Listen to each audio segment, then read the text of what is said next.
the league in attendance so far. By the way, make 2020 your year to start a new life as an IT pro. Go to mycomputercareer.edu. Take free career evaluation today. Dan Wojcicki, I know him because he covers the NBA for the LA Times, and that's my local newspaper, but I know him because we have friends, and he's been on the show, and we love having you. It's very interesting. I was saying, people complain about parity in the NBA. We've had 8 different franchises win a title in 12 years. Yep. And if the Clippers or the Bucks won, it would be 9 and 13.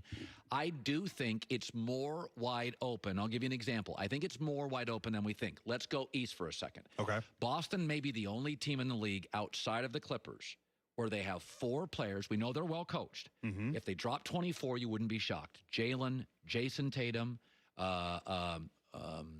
Gordon Hayward, and Kemba Walker. If anyone had 23 in a playoff game, you'd be like... I'll add even Enes Kanter to that. Okay. There's a guy who could score 20 points, and you wouldn't blink an eye at it. I think if there's one team, I think Utah in Boston are dark horses, but I don't think Utah matches up with the Clippers or the Lakers. No. I think Boston... I think a lot of us have said Milwaukee's in. Mm-hmm. I don't buy it. I think Boston, if you look at Giannis's numbers... He's been good against the Celtics. He has not been dominating. Sure. I think Boston's an under-the-radar title team, potentially. I think there's something there. I think the top 4 in the East are really interesting in a lot of different ways. I think Boston, you hit on it, right? Like, they've got these young guys that are finally growing into the roles that they should have been growing into 2 years ago. This was, to me, the big issue with the Celtics last year, was that it was sort of my too many guys theory. Yeah, it's the young players stopped getting better. Exactly. There was a ceiling there because Gordon Hayward was coming back, because Kyrie Irving was there, and these guys who weren't healthy the year before in the playoffs when they went to the Eastern Conference Finals, it was because Terry Rozier went nuts. It was because Jason Tatum was becoming a star and Jaylen Brown was becoming a star. I think they had last year 3 or 4 different players under the age of 25 who were taking less shots than they were the year before. Right. That's generally a bad recipe. Like, you want your young players to continue to get better and stuff like that. And here they are, right? You saw Jason Tatum over All-Star Weekend totally look like he belonged. It was like, this dude's a star, right? He should be here. So I like Boston in that way. I think Toronto is, we don't talk about them ever because there's a big talent gap between these teams, but man, they play hard. But we should remember, their brand before Kawhi was great effort, great regular season. Super well coached. Who's going to hit a bucket with a minute left? And I think, weirdly, like, Kyle Lowry shook some of that off, right? Kawhi Leonard was the finals MVP. He was the best player in the finals. In Game 6 of the finals, it might have been Kyle Lowry who was the best player, especially at the start of that game. Hit so many big shots, kind of put to bed any sort of notion that the Warriors are going to be able to pull this off. Like, Kyle Lowry was the guy who snuffed that out. And then Pascal Siakam this year has been terrific. Just Fred amazing. VanVleet's been better. Fred VanVleet will make big shots. They've got guys. Serge Ibaka has had a terrific season going into free agency. But I disagree with you about the Bucks. I think the Bucks are this good. And I think you look at all the advanced metrics say that they're the best team in the league by a lot. Huge gap between them and the second place. Weren't they the best team last year, barely? I think they were, and I think, but, I look back to the sort of the NBA of my youth, right, and remember that teams had stepping stones. Right. That the Bulls ran into that Pistons wall a bunch of times before they had to break through. And I do think that the way the Bucks lost, up 2-0 last year, I was there at those Eastern Conference Finals, up 2-0 going to Toronto. I don't think anybody really thought Toronto was going to win that series. It felt like, I remember talking to people around the league, talking to him about Kawhi Leonard, saying like, all right, he's on his way out. Like, let's get this free agency moving. And the next thing you know, Kawhi switches over to Giannis, guards him. They play that amazing Game 3, and series changes, and it's over. Toronto, temperature of the series changes completely. And I think the Bucks learned from that a lot. They spent a lot of time talking about it internally. Even though the roster, I thought, maybe got a little tick worse this summer. Yeah. Losing Malcolm Brogdon, I think, was a big deal to them. George Hill's been fantastic. Wesley Matthews has been fantastic. Robin Lopez has been a good fit. Kyle Korver. I mean, they have so much depth, Colin. The question is, does that depth matter as much in a playoff series when you're only playing 8 or 9 guys? But they probably have the best player in the league on their team. So let's go over to the Clippers, a team you cover a lot. You're based in Los Angeles. You get the Lakers and the Clippers a lot. Marcus Morris, Reggie Jackson. Morris, I think, will be another defender on LeBron. I don't know how influential Reggie is. Off the bench, hit shots. Nice to have him. I don't think he's going to be relied on with 2 minutes to go. But I would say this. I really think there is a non-basketball issue at play here. Okay. They want their own arena. That's true. And Steve Ballmer battled Apple when he was at Microsoft. This is a brand play. They want to face the Lakers in the playoffs, and they want to beat them quickly, and they want to put their stamp on it, and they have built a team. I don't know if it's a better team with chemistry. It is a tough matchup for the Lakers. It's a better roster, I think. And they do a couple of things the Lakers don't. They have shooters off the bench who are young and old, and they've got 4 LeBron defenders. I mean, they are built to and they can play small better than the Lakers can, too. And this is something that has come up when they've played the Lakers, and it's something that's come up when teams that have gone small against the Lakers, like Houston, famously right before the All-Star break when P.J. Tucker played center against the Lakers and the Lakers couldn't handle it, right? That's maybe a little bit of a weakness for the Lakers is teams that can go pretty small. And I think when I look at the Clippers, it's funny, you talk about sort of the brand battle. It started already, right? Like you drive around the city, buses, billboards. I mean, this is like one of the weird cities where people really communicate via billboard. Yeah. And it's everywhere you go. Clippers, streetlights above, spotlights. And it's their version of saying, we're a blue collar team. The Lakers are glamour. We're grit. This is the messaging they've been sending out all year long, right? They went head to head for Kawhi Leonard. Clippers won that. They went head to head for Marcus Morris. Clippers won that. It's not like the Lakers didn't want Paul George 2 years ago. Yeah, Paul George. Point guard was obviously a huge need for the Lakers in buyout market. Reggie Jackson gets bought out. Where does he sign? He signs with the Clippers. I think they've been battling it, and it's funny. You talk to people within the Lakers organization, and they won't say this on the record, of course, but part of the reason, and obviously the Kobe Bryant death was a huge factor for them, but part of the reason why that hit so hard to the Lakers is the Lakers are lean. That is a small organization. It is very much Jeannie Buss, Linda Rambis, these people have been there for... It is a family. It is a family organization, people who have been there for decades, people who, in ticketing who've worked with Kobe Bryant. It's not like this big, huge company, right? And the Clippers are like a behemoth compared to the Lakers in terms of their infrastructure. I mean, Jeannie Buss's business is running the Lakers. Steve Ballmer's business is being one of the richest people in the world. Like, that's a big difference, right? And I think the Clippers have pumped a bunch of money in their infrastructure. They have a way more robust front office, a bigger scouting operation and stuff like that. And they're fighting this fight a lot of different ways. If it happens on the court, it'll be so fascinating, not only to see kind of the local fans really be able to kind of clash for the first time in a meaningful way, maybe ever, but I think it'll be really fascinating for me because there's been this fuel that's been sort of percolating underneath that these teams have been battling for the same types of players, and they're going to do it again next summer too, Colin. Both teams are kind of capped out. They've got the same stars.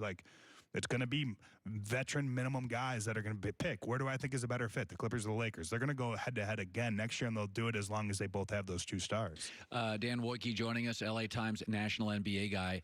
My concern about the Lakers is I think they're very LeBron-centric. Sure. I don't know if Anthony Davis can go through 16 playoff games in the West and not miss a game, and if he does, I don't know who the third scorer is. I've yet to see Kuzma do it. I like Danny Green. I don't love him. I think they're old. They're big. Can't play small. They do one thing that has been really remarkable. They have been unbelievable on the road. They have gone everywhere in the West. Everywhere. Everywhere in the West. Not in the East, though. Not in the East. Yeah. But in the games where you can sense it's a big Laker game, they've been remarkable. Here's what I worry about the Clippers. This is a different world. Okay, LeBron's been in these games. The Lakers, this for the Clippers, they play the Lakers in the Western Conference Finals. They outplay them, get cold late, lose. That's a lot of weight on the Clippers. They've always been losers. Lob City underachieved. I worry about I think there's an organizational pressure, but you've got kind of the right superstar, right, at the head of that. So you trust him. Well, Kawhi Leonard, I think, has earned sort of that guy's about as unfazed as anybody in the NBA. Big right? shot maker. Yeah, and I think, people forget that Paul George played in a lot of huge games, too, in the Eastern Conference Finals going up against LeBron and the Cavs. He's been there deep, too. To the Lakers, sort of, the argument, I think, the big argument for the Lakers, and you used it as sort of a drawback, is that they are very LeBron-centric. And I think this year LeBron has been as good as ever. As a point guard, he is doing remarkable things running this team. He's going to probably lead the league in assists. He's going to do it at an age where, really only Steve Nash has done it. And he's going to do it while scoring, 9-10 more points per game than Steve Nash did. Physically, he's held up great. He's said all year, I feel good, I feel good, I feel good. And we all kind of all right, well, we're all waiting for him to get old. We saw a little bit of it last year. We're waiting for it. It hasn't happened yet. And I think they've had a sort of a culture this year of playing through stuff. They've been a very tough team. They've really very good road team, and they've approached the regular season with a sense of urgency and a sense of desire that not a lot of teams have. And you talk to executives around the league and scouts, and that comes up as sort of like maybe they're trying too hard now. Like, this is a thing people say. And I brought this to LeBron once, and I said, like, people are saying this about you. And he's like, believe me, I know what I'm doing. Like, I've done this before. Right. They have another gear. I think the question all along with the Lakers, Colin, is for all of their other warts and stuff like that, the best duo in the NBA is LeBron James and Anthony Davis. Yes, it is. There's no team that has two players that are that good, and nothing else might matter. And I think watching the season, there are games where nothing else matters. It doesn't matter if Danny Green's hitting shots. It doesn't matter if Kyle Kuzma isn't in the flow. It doesn't matter that Avery Bradley has to be a counted-upon scorer. It doesn't matter that Rondo isn't the same player, that they're starting JaVale McGee, or that they're counting on Dwight Howard. None of this stuff matters because they have LeBron James, who's playing like the best point guard in the NBA, and you have Anthony Davis, who's playing like the best big man. And everything else just kind of falls in line. A team I did not buy before this season, I was mocked, and it was painful. It was hurtful. Houston. I said, listen, you got to feel like one to me. The Clippers feel like one. Milwaukee feels like one. Boston had Kyrie, did not. Kyrie left, they feel like one. There's a certain synergy. You got to be going in the same direction. This is a long season. It's hard. You got 13 players, 5 influence a locker room. I got an owner that wanted Westbrook, an analytics GM I don't think did but sold it. I got a coach that's passive-aggressive. Harden's great but doesn't give you both ends. Not sure he's that coachable. Sometimes yes, sometimes no. And Westbrook is what he is. He unravels. He's ball-centric. They're throwing things out and grabbing guys. Houston's the team I don't buy. I think they've underachieved so far. Now they're small ball. Yeah. Joy and I talked yesterday. I do not think they win a playoff series. And I think they kind of reboot and start over. What do you make of them? I mean, I think they're on a pathway for big changes, right? Who knows what Daryl Morey's future is with the Houston Rockets if this doesn't work out this year. Mike D'Antoni doesn't have a contract beyond this year, and that was a big point of contention going into the season. Well, he had to get a new staff, so I don't think he didn't choose his staff. And sort of his sort of standing within the organization is a question. They're stuck with Russell Westbrook for a long time. They're stuck with James Harden. Not stuck. People would want James Harden. But that is like who they are.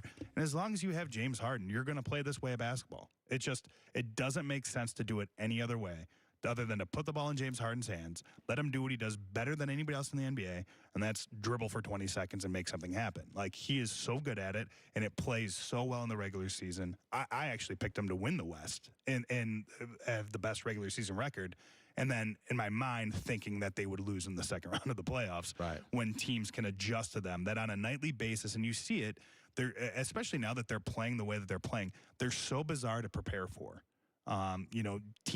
Teams don't have a lot of, we're going to, we see that clip of Russell Westbrook where we're going to guard a guy where we start, at 12 feet in. There aren't that many guys in the league you guard that way.